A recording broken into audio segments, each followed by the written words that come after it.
Hi, I'm Richard Swertudo for the IPI House and the Paper Eye. Today we're in Los Angeles and we're going to be interviewing Barbara Willy Mendes, a great artist of note. She's been in Los Angeles for many years now. This is her gallery we're standing in front of. Let's go say hi.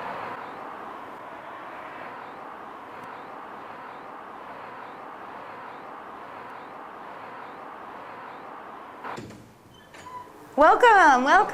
Hi, Barbara. I'm Richard Swertudo from the IPI House. Welcome, Richard. I'd like to give you a little tour of the art gallery. Okay. Follow me. We're going to start with a painting called Geula, and it was done in 2002.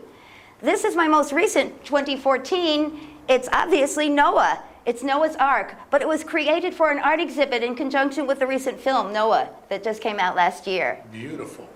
Thank you. Now, this is a painting called the Vayikra mural, and this is a painting of a tiny little comic story of every single sentence, 859 verses in the book of Leviticus. What I'm working on now is another biblical project. It's the book of Daniel. So I did a lot of preparation work, including comic drawings and including little acrylic paintings to just get into the mood for the subject matter before I had studied it in depth. In the meantime, I got a commission job. We're going to see a painting called My Nana Saves the World. A woman liked it and hired me to do the story of her Nana, this lovely woman who was born in Galicia.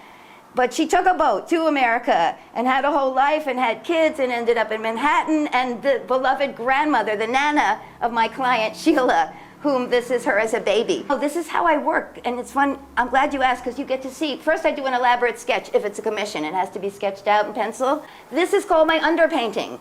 And before this interview, I worked very hard to get the next stage on this one. Let's go right to the Nana painting because we talked about that already. This is my painting, Nana Saves the World, and it's my Nana holding the world that she saved by leaving her parents, my great-grandparents, in Russia. Fortunately, she took a train across Russia, she took a boat, she lands in New York Harbor, has a family in New Jersey, and becomes my Nana. Now, I took the same subject matter of Nana saving the world and I expanded it to begin with the matriarchs of the Bible, Sarah, Rebecca, Leah, Rachel, going all the way through history up and through my two grandmothers, my mom, me with my little babies, and my daughter and my granddaughter, off to the future. So it's Women Carry Worlds, which is a take on a friend of mine back in the 90s and her mother and her sister celebrating the Day of the Dead, about their grandmother and building an altar to their grandmother with marigolds.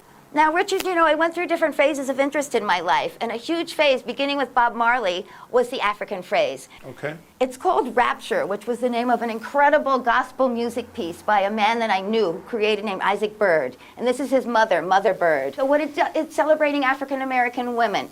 It's celebrating African-American music. Remember how we had music in those days, the boombox? So all our music came from a box, and now the boom, boom, boom, boom, you know, the drum beats from this awesome music, right? And the whole thing is music inspired, and the drum beats are these balls, these drum beats coursing through the whole thing. It's very beautiful. You know, we're going to enter another world now. This is the world of before I hit any of the Bible subjects. And I switched. But before that, my work was more sensual. Of course, you know me as Willy Mendes, the comic artist. And this one is flying for it, like I'm free, I'm flying for it. So it has to do with basically sensuality and this exuberance. 1988. 1988. These are all 88. I hope the audience, someone in the audience has read Anna Karenina by Leo Tolstoy, which so many people in Los Angeles come in this gallery and never heard of either one of them. Did you create the figurines over here? Oh, I'm so glad you asked. Of course, I love to make Sculpey sculptures. Now, there's two kinds. These are made from a stuff called Sculpey 3, where you buy the colors, and I mush them together in ropes, and you get sort of a fractile, beautiful, unpredictable color form. And of course, I love the feathers and the glitter and the eyes and all that. But another kind of little sculptures I like to do is where I hand paint them. So this type of work, they're painted white first. This is an entire religious family. 7 people in it, the parents and all the little kids. And very nice. And the chair, did you, this is... Yeah, these start with old chairs. I either pick up this one a friend was left in her yard, and they give me an old beat up, broken up chair, and I fill it with lots of Gorilla Glue and wood filler and all that. And when it's finally solid, I paint it white about 1,000,000 times. Now I've got this really solid acrylic white thing, and then I paint my design on it. Beautiful, I love that. Oh, thanks. Even earlier, it's 1982, and it's called Clara, Mara, and Samsara. Bob Marley inspired me to do a tremendous study of Africa and a lot of African-inspired and reggae-inspired art. Before that, as a young woman, I was interested in Eastern mysticism and spirituality. I studied a lot of Tibetan Hinduism. Clara, that's the spiritual, right? Mara, that's the sensual. Samsara, that's the everyday, which is really most of life. So this was taken from my Eastern period. You've seen my African period. In the beginning, you saw the other phase, which began in 1992, my Jewish phase and my biblical phase.